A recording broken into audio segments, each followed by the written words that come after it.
이제 사도 바울의 여정이 고린도로 옮겨지게 됩니다. 이곳에서 사도 바울은 1년 6개월 동안 또 사역을 활발하게 펼치면서 이 고린도 지역 가운데에 많은 이들이 또 주님께로 돌아오게 되어지는 놀라운 역사들을 경험하게 됩니다. 여러분, 고린도가 어떠한 지역입니까? 이 고린도는 이 아가야 지방의 수도입니다. 사진을 보시면 여기가 이제 고린도 유적지입니다. 지금도 남아 있는 이 유적지가 매우 큽니다. 엄청 큽니다. 그리고 지금도 계속해서 발굴하고 있고 또 계속해서 유물들이 아직까지 발굴되어지고 있다고 합니다. 이전에 아테네, 이 아테네는 어떤 예술과 철학의 중심지였다면은 이 고린도는 이 상업과 이 무역의 중심지라고 생각하시면 됩니다. 이 발칸반도 최남단에 위치해 있으면서 이 지중해의 이 무역권을 장악하여서 그것을 번영했던 지역이었습니다. 그러다 보니까 물질이 매우 풍족했던 지역이었죠. 지금도 이곳에는 세계 3대 운하라고 하죠. 파나마 운하, 또 수에즈 운하와 함께 이 고린도 운하가 개발되어져 있습니다.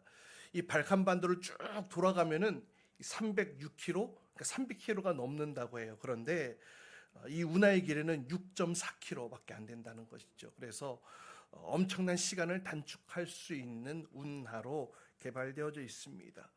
지금은 이렇게 절벽을 깎아서 운하를 만들었지만 예전에도 운하가 없던 시기에도 이 오른쪽 사진을 보시면 이 작은 소형 배들은 돌아가는 게 너무 시간이 오래 걸리니까 육지에 올려서 거기에 통나무를 괴해서 밀고서 6km 정도를 그렇게 가서 건너갈 정도로 예전부터 이곳은 소통에 이렇게 움직이고 또 만나고 또 이런 요충지, 교통의 요충지였습니다. 그렇게 물질로 풍요했던 이 고린도, 그런데 이 고린도는 도덕적으로 매우 타락했던 도시였고 또 이 돈이 많다 보니까 음란함이 가득했던 도시이기도 했습니다.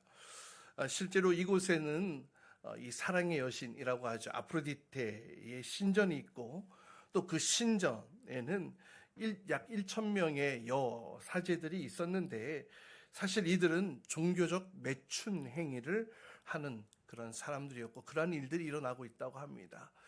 저 산 위에 이 아프로디테 신전이 있었다고 이야기를 하고 있습니다. 그 외에도 아폴론 신전, 헤라클레스 신전, 옥티비아 신전 이런 거대한 신전들이 무려 12개나 지어진 우상이 가득한 그런 도시이기도 했습니다. 고린도전서 6장 이하에 보면은 거기서도 나오죠. 음행들, 우상 숭배, 간음하는 것, 또 여성 노릇하는 사람들, 동성애하는 사람들, 또 도둑질, 탐욕, 술 취하고 중상하는, 약탈하는 사람들, 이런 문제들이 고린도전서에서 나와 있듯이 이 고린도 안에는 이러한 문제들로 가득 차 있는 곳이었습니다. 바로 이러한 곳에 사도 바울이 도착했습니다. 그곳에서 함께 자신의 동역자들과 함께 그곳을 간 것도 아니었고 아덴에서 바울 혼자 이 고린도로 옮겨가게 되는데요. 특별히 이 고린도에서 하나님께서 또 새로운 만남을 준비해 주십니다. 바로 새로운 동역자 브리스길라와 아굴라, 이 평신도 사역의 대표적인 인물로 평가되어지는 이 사람들을 이곳에서 만나게 됩니다. 오늘 본문의 기록에 의하면 로마에 거주했던 이들은 로마에 거주했던 사람이었습니다. 그런데 역사적으로 당시 황제였던 글라우디오 황제 때에 이 로마 본토에서 유대인들을 다 추방하라고 내보내라는 명령을 하게 되어지죠. 이유가 무엇이었냐 하면 유대인들이 이 로마 지역에 들어와서 소란하게 한다라는 것 때문에 그들을 내쫓고 맙니다. 그래서 이 일로 인해 로마에 살고 있던 유대인들 어쩔 수 없이 그 외 지역으로 가게 되어졌고 오늘 브리스길라와 아굴라 역시 이 로마 지역을 떠나 고린도로 오게 되어진 것을 보게 됩니다. 그런데 이들과의 만남의 배경들 속에는 이 하나님의 놀라운 인도하심, 또 그 가운데 위로하심이 있는 것을 발견하게 됩니다. 이 사도 바울, 이 고린도 오기 전에 있었던 그 아테네, 이 서양 철학의 중심지였던 그곳에서 복음을 전했었죠. 이미 지난주에 말씀드렸다시피 사도 바울이 아테네에서 전했던 복음의 방식은 이전과는 좀 다른 양식으로 그들의 어떤 철학과 또 그들의 논리를 빌려서 또 그들의 우상의 모습을 보고 그들에 맞게 복음을 전한다고 잘 전했습니다. 토론도 했고 또 철학적 사상을 가지고 또 하나님의 신성에 대해서 또 함께 다루기도 했었죠. 그러나 사실 복음의 열매는 그다지 크지 않았던 것을 보게 됩니다. 다른 지역에서 너무나 놀라운 사건들이 일어난 것에 비하면 이 아테네에서의 사역은 어쩌면 참담한 실패처럼 보여지기도 합니다. 나름대로 멋지게 장황한 설교를 그 언덕에서, 바위 언덕에서 그들을 향해 외쳤지만 믿고 따르는 이들은 그렇게 많지 않았습니다. 사실 지금까지 사도 바울은 복음을 전하다가 어떻게 아주 옮겼습니까? 핍박을 당하거나 어려움을 당하면은 그 지역에서 옮겼잖아요. 그런데 이 아테네에서의 사역의 내용들을 아무리 살펴보아도 사도 바울이 핍박을 당했던 내용은 발견되지 않습니다. 그럼에도 불구하고 바울은 아덴을 떠나 스스로 떠나게 되어집니다. 그 아테네에 도착하기로 했던 동역자들 실라와 또 이 디모데가 아직 도착하지 않았어요. 그럼에도 불구하고 그곳에서 만나기로 했는데 그들이 도착하지 않았음에도 불구하고 아테네를 떠났다. 이것은 이 아테네에서의 사역이 결코 만만치 않았음을 시사해주고 있지 않나 생각되어집니다. 전도를 하는 데 있어서 큰 벽에 부딪히지 않았을까 생각되어지는데요. 그래서 아테네에서의 이 사역은 정리를 하고 서둘러 이 고린도로 오게 되어집니다. 이 한편 비스길라와 아굴라는 어떻습니까? 앞서 말씀드린 바와 같이 자신의 삶의 터전은 로마 지역이었습니다. 그곳에서 또 자기가 하는 일을 통해 또 이 생활을 하고 또 생활을 영위해 나갔었죠. 그런데 이 로마의 칙령에 의해, 황제 칙령에 의해 자신의 삶의 터전을 송두리째 빼앗겨 버리고 쫓겨나게 되어집니다. 아무것도 없이 쫓겨나게 되어진 이 두 사람, 그렇게 해서 모든 것을 잃고 고린도에 내려온 사람들이었습니다. 어쩌면 사도 바울과 이 브리스길라와 아굴라와의 만남은 어떻게 표현하면 이 실패자들의 만남이라고도 할 수 있을 것입니다. 한편에서는 사역의 실패를 경험한 자, 또 한쪽에서는 이 세상에서 추방당해 유랑생을 하게 되어진 이 부부와의 만남이었죠. 일반적으로 자신이 하던 일에 실패를 경험하게 되면 심히 깊은 어떤 그런 자괴감에 빠지게 되어지기 쉽습니다. 그래서 많은 사람들이 그 실패의 상황에서 떠나버리고 마는데요. 교회에서 떠나버리고 또 사명에서 떠나버리고 또 직분을 떠나버리기도 합니다. 언제 그렇게 열심히 뜨겁게 신앙생활을 했냐 싶을 정도로 많은 이들이 떠나고 있는 것을 보게 됩니다. 또한 완전히 신앙생활은 저버리지 않았다 할지라도 어떤 측면에서 이 신앙의 방향 감각을 완전히 상실한 채 그냥 방황하고 있는 모습으로 살아가는 이들도 많이 있는 것을 보게 됩니다. 하지만 이 하나님의 섭리는 참으로 놀랍습니다. 이들과의 만남을 통하여서 이 고린도 지역에 교회가 세워지고 또 이 브리스길라 아굴라 이 부부의 열심과 헌신을 통해 실패했던 사역이 아름다운 복음의 열매로, 풍성한 열매로 거듭나게 되어지는 모습을 보게 됩니다. 특별히 이 브리스길라와 아굴라 하면 이 초대교회의 선교 사역에 매우 중추적인 역할을 했던 평신도들로 평가되어지고 있습니다. 하나님께서는 이런 만남을 통해서도 하나님 당신의 역사를 이루어 가시는 줄 믿습니다. 따라서 하나님 안에서 실패란 모든 것이 무너지는 게 아닙니다. 오히려 더 큰 영광과 성공의 시작이 되어지는 줄 믿습니다. 실패와 좌절을 겪는다고 결코 낙심할 것이 아니라 이를 통해 더 큼을 여시고 새로운 길을 열어주실 그 하나님의 섭리와 은혜를 바라볼 수 있기를 주님의 이름으로 축복합니다. 오늘날도 마찬가지예요. 우리가 복음 안에 거하고 우리가 복음 안에 살아가게 되어질 때에 외적으로는 실패와 어떤 고난을 겪는 것처럼 보여질지라도 우리가 전혀 두려워할 필요가 없습니다. 왜냐하면 하나님께서는 이 건축자들의 버린 돌을 모퉁이 돌로 세워서 세상을 놀라게 하시지 않았습니까? 그와 마찬가지로 하나님께서는 당신의 백성들을 그렇게 인도하심으로 더 큰 영광과 또 선을 이루시는 분이신 줄 믿습니다. 뿐만 아니라 사도 바울, 비록 실패하고 실망했지만 이 사도 바울은 신앙의 목표까지 잃어버리지 않았어요. 그것을 상실하지 않았습니다. 이 아덴에서의 좀 어떤 실패로 인해 방향 감각이 조금 흔들릴 수도 있었겠지만 그러지 않았어요. 잃어버리지 않았어요. 어떻게 생각하면 아덴보다 더 절망적인 도시 고린도로 온 것 아닌가 이런 생각을 해보게 됩니다. 이 사명자의 길을 걸어가면서 어떻게 날마다 승리만 할 수 있었겠습니까? 사랑하는 여러분, 그럼에도 불구하고 사도 바울을 통하여서 우리가 도전받는 부분이 바로 이것이 아닐까 생각되어집니다.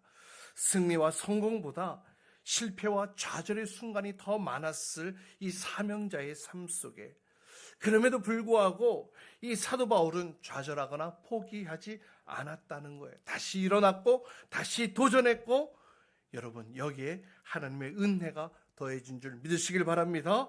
정말 견디기 어려운 그런 슬럼프와 혹은 무기력에 빠져 계신 분들이 있을지 모르겠어요. 여러분 그런 분들은 자신의 신앙의 목표를 다시 한번 점검할 수 있기를 바랍니다. 극심한 좌절 속에 무기력에 빠졌던 이 선지자 엘리야가 있었죠. 그 엘리야, 하나님께서 다시 그를 어떻게 일으키십니까? 그를 위로하고 격려하는 것보다 더 중요한 것, 그에게 사명이 무엇인가를 다시금 재확인시켜 주셨어요. 무엇을 해야 하는지 그 사명을 재확인시켜 주심으로 엘리야가 다시 일어났던 것처럼 나의 목표, 나의 신앙의 목표를 다시금 되찾고 내가 걸어가야 할 이 삶의 방향, 또 이 사역의 이 방향 감각을 다시 찾을 수 있기를 주님의 이름으로 축복합니다. 우리 5절 말씀 보겠습니다. 우리 5절 말씀 같이 함께 읽도록 합니다. 5절 시작. 내가 마케도니아에서 내려온 뒤로는 바울은 오직 말씀을 전하는 일에만 힘을 쓰고 예수가 그리스도이심을 유대 사람들에게 밝혀 증언하였다. 이제 이 동역자들이 다 함께 모였습니다. 모이게 되어진 후에 사도 바울은 오직 말씀만 전하는 일에 힘을 썼다 이렇게 기록하고 있습니다. 개역개정에는 하나님의 말씀에 붙잡혔다 이렇게 표현하고 있는데요. 그런데 이 성경 원문을 그대로 직역하자면 이 성령에 붙잡혔다 이렇게 해석되어지고 있습니다. 물론 이 성령을 통하여서 사역자나 평신도를 통해 하나님의 말씀을 드러내시기 때문에 의미에 있어서 크게 차이를 보이는 것은 아닙니다. 그런데 여러분 고린도전서 9장 16절 말씀을 보세요. 고린도전서 9장 16절 말씀 보면 내가 복음을 전할지라도 그것이 나에게 자랑거리가 될 수 없습니다. 나는 어쩔 수 없이 그것을 해야만 합니다. 내가 복음을 전하지 않으면 나에게 화가 미칠 것입니다. 그러니까 이 사도 바울은 자기 자신이 이 복음을 전하는 일에 스스로 매여 있다. 내가 이것을 하지 않으면 그 화가 나에게 미칠 것이다 라고 말할 정도로 어떻게 보면 이 복음에 매인 삶을 살았고 하나님의 종으로서 살았던 사도 바울의 모습을 보게 되어집니다. 즉 사도 바울은 성령에 붙잡혀 하나님의 말씀을 전하는, 어떻게 말하면 이 사도 바울 사회적으로는 로마 시민이었죠. 자유인이었습니다. 그러나 하나님 앞에서는 완전한 종이요 노예가 되어져 스스로 그렇게 살아가고 있었다는 겁니다. 그럼 사도 바울은 하나님의 종이 되었으니 어떠한 자유도 누리지 못한 채 비참한 노예와 같은 삶을 살았느냐라는 거예요. 전혀 그렇지 않지요. 오히려 그 반대로 사도 바울은 이 세상 사람이 누리지 못하는 그 참 자유를 누리며 살고 또 참 기쁨을 누리며 살게 되어집니다. 빌립보서 4장 12절 말씀에 이렇게 말씀하고 있지요. 나는 비천하게 살 줄도 알고 풍족하게 살 줄도 압니다. 배부르거나 굶주리거나 풍족하거나 궁핍하거나 그 어떤 경우에도 적응할 수 있는 비결을 배웠습니다. 어떤 상황에 처해져 있든지 그 상황 가운데 살아갈 수 있는, 그 상황을 자유롭게 즐길 수 있는, 누릴 수 있는 그 비결을 알고 있었고 누리고 있었고, 심지어는 감옥에서도 그는 찬송을 부르며 기뻐할 수 있었던 그 놀라운 기쁨이 그 안에 있었던 것을 우리는 이미 살펴보았습니다. 여러분, 어떻게 이러한 일이 가능할까요? 어떻게 이러한 일이 가능할까요? 요한복음에 보면 주님께서 이렇게 말씀하십니다. 그리고 너희는 진리를 알게 될 것이며 진리가 너희를 자유케 할 것이다. 할렐루야. 예수님께서 말씀하신 것과 같이 진리가 인간으로 하여금 참 자유를 누리며 참 자유를 살아갈 수 있게 되어진다는 거예요. 따라서 사도 바울, 비록 복음에는 매여 있는 사람, 매여 있는 처지였지만 가장 큰 권세를 누린다고 하는 이 당시에 베스도 총독이라든지 이 아그리파 왕을 향해서 뭐라고 얘기를 하는지 아세요? 사도행전 26장에 보면 그들을 향해서 그들도 나와 꼭 그들에게 당신들이 나와 꼭 같이 되기를 원합니다. 그렇게 빕니다. 이렇게 당당하게 외칠 수 있었던 것입니다. 사랑하는 여러분, 하나님의 말씀과 성령에 사로잡히고 붙잡힐수록 부자연스럽게 부자유케 되어지는 것이 결코 아닙니다. 오히려 더 큰 자유와 기쁨을 누리게 되는 줄 믿습니다. 이것이 세상이 이해할 수 없는, 또 눈으로, 육신의 눈으로는 도저히 바라볼 수 없는 이 영적인 신비예요. 복음 안에 내가 갇혀 있으나 그 안에 참 자유를 누릴 수 있다라는 이 영적인 신비, 바로 이 영적인 신비, 저와 여러분도 누릴 수 있기를 주님의 이름으로 축복합니다. 세상 사람들은 몰라요. 세상 사람들은 몰라요. 여러분, 세상 사람들에게 교회 예수를 소개하고 예수를 믿으라고 교회를 초청해 보세요. 그러면 뭐라고 얘기를 합니까? 아우, 세상에 살아가면서도 수많은 것들에 매여서 살아가고 있는 것도 힘들어 죽겠는데 이 주말까지 교회 나가면 거기에 또 매이는 것 아니냐? 아우, 나 힘들어. 나 그렇게까지는 살기 싫어. 그렇게 얘기를 하죠. 맞아요. 세상의 시각으로는 말씀과 믿음이 또 다른 내 안의 자유를 없애고 구속하는 것처럼 보여지고 그렇게 생각합니다. 하지만 실제는 어떻습니까? 사실은 어떻습니까? 더 큰 자유와 더 큰 즐거움을 위하여서 세상에서 내가 원하는 것을 아무리 갖다 채워 넣어 보십시오. 그것으로 인간이 만족하게 되어집니까? 인간은 만족하지 못합니다. 어떤 이들은 극한의 즐거움을 추구하다가 마약에까지 손을 대고 말지요. 그러면 그 마약을 먹으면 진정한 자유를 누립니까? 아니죠. 육신의 몸과 마음 점점 황폐하게 되어지는 것이 실상입니다. 사랑하는 여러분, 성령에 사로잡힌 바 되어 종으로 살았던 사도 바울도 그랬지만 죽기까지 우리를 사랑하심으로 하나님 나라에 대해서 말씀하시고 우리를 대신에 십자가에 지시고 돌아가신 그 예수님, 뭐라고 말씀하셨어요? 요한복음 14장 27절 우리 같이 함께 읽도록 합니다. 함께 읽습니다. 시작. 나는 평화를 너에게 남겨준다. 나는 내 평화를 너희에게 준다. 내가 너희에게 주는 평화는 세상이 주는 것과 같지 않다. 너희는 마음에 근심하지 말고 두려워하지도 말아라. 나에게 있는 평화, 이 평화는 세상에서 줄 수 없어. 세상에서 주는 것과는 달라. 그 놀라운 평화가 바로 그 놀라운 평화를 너에게 준다라는 겁니다. 그 평화로 너의 마음에 근심, 두려움 하지 않아도 된다고. 할렐루야. 주님께서 우리에게 그렇게 말씀하고 계세요. 여러분, 참 자유와 기쁨의 근원이 어디입니까? 사도 바울은 고린도전서 7장 22절에 이렇게 말씀합니다. 우리 함께 또 읽어보도록 합니다. 함께 읽습니다. 시작. 주님 안에서 노예로서 받은 사람은 주님께 속한 자유인입니다. 그와 같이 자유인으로서 부르심을 받은 사람은 그리스도의 노예입니다. 잠시 주는 세상의 쾌락, 즐거움, 그러한 자유에 속아서 이 죄와 사망의 노예가 되어지는 비참한 그런 삶을 사는 것이 아니라 오직 성령과 말씀에 사로잡힘으로 겉으로는 종과 같으나 실상은 세상이 주지 않는, 세상이 줄 수 없는, 그런 세상이 소유할 수 없는 그 하늘의 참된 기쁨과 즐거움과 참 자유를 맛보며 살아갈 수 있다는 거예요. 참 자유인으로 살아갈 수 있다는 거예요.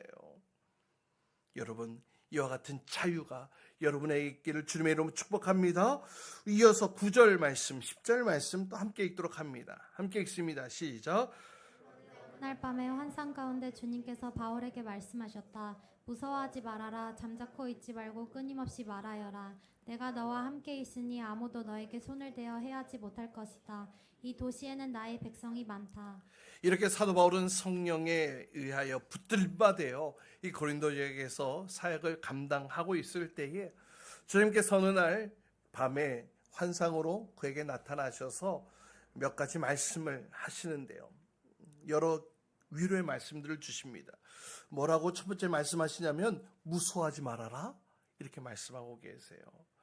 여러분, 하나님을 신뢰함의 최대의 적은 이 무서움입니다. 무서움. 이 사람이 한번 두려움에 사로잡히면은요, 스스로 어떻게 헤어나올 수 없을 것 같은 그런 공포에 휩싸이게 되어지죠. 어떤 두려움은 자기에게 두려움을 주는 대상이 구체적으로 나타나기도 하지만 또 어떤 경우에는 두려움의 대상이 구체적으로 없는 경우도 있습니다. 그냥 막연하게 불안하고 막연하게 두렵고 막연하게 무섭습니다. 여러분, 왜 두렵습니까? 왜 무섭습니까? 왜 막연한 두려움이 우리 인간에게 존재합니까? 이유는 간단합니다. 우리의 육신이나 어떤 정신적인 심각한 피해가 예상되어질 때 우리는 두려움을 겪게 되어지지요. 어떤 측면에서 정신적인 이 피해의식을 경험하는 것과도 같다 이렇게 이야기를 합니다. 또 어떤 분들은 그냥 사는 것 자체가 두려워, 힘들어 이런 분들도 계시죠. 그 말이 무엇이냐면 내가 살아가는 나의 이 삶이 자신이 없는 거예요. 자신 없는 거예요. 여러분, 그런데 이것을 누가 조장하느냐? 우리 마음속에서 이 사단이 우리를 그렇게 우리의 삶을 무서움과 공포로 사로잡히게 해서 아름답게 하나님이 지으신 그 원래의 아름다운 모습대로 살지 못하고 이리 휘청 저리 휘청 그렇게 마구 휘둘러대는 삶을 뒤에서 사단마귀가 조종하고 있다는 거예요. 여러분, 두려워한들 여러분 키 한 자라도 자라게 할 수 있어요? 아니잖아요. 그런데 이상하게 이 세상 사람들은 두려워합니다. 그런데 열심히 두려워해요. 열심히 무서워해요. 오히려 편안하면은 오히려 그것이 더 불안해지고 더 두려워지죠. 그래서 인간들은 평화의 때에도 무기를 열심히 만드는가 싶습니다. 불안하죠. 염려되죠. 참 이상하죠. 사랑하는 여러분, 이 두려움이 무엇인지 아십니까? 사람이 불안할 때, 이 사람이 두려울 때 그것은요, 그 순간적으로 하나님을 잃어버리는 상태가 되어버리는 거예요. 하나님과 함께 있을 때에는 두려움이 존재하지 않습니다. 그런데 그 순간 하나님을 잃어버린 상태, 하나님과 떨어져 버린 상태가 되어지는 것, 그것이 두려움의 상태라는 겁니다. 여러분, 아무리 세상에 폭풍우가 몰아치고 아무리 우르르 쾅쾅 천둥번개가 쳐도 엄마 품에 안겨있는 아이는 그곳 안에서 새근새근 잘 잡니다. 평안하죠. 우리 인간은 마찬가지입니다. 하나님을 잃어버리는 순간 우리에게는 이 세상의 두려움이 찾아오게 된다는 거예요. 정말 하나님이 나와 계심을 믿는다면 여러분 두려움 사라집니다. 걱정, 근심 사라져요. 두려움은 하나님 앞에서 아무것도 아니기 때문에 그렇습니다. 하나님을 신뢰하는 믿음으로 모든 두려움을 이겨낼 수 있기를 간절히 소망합니다.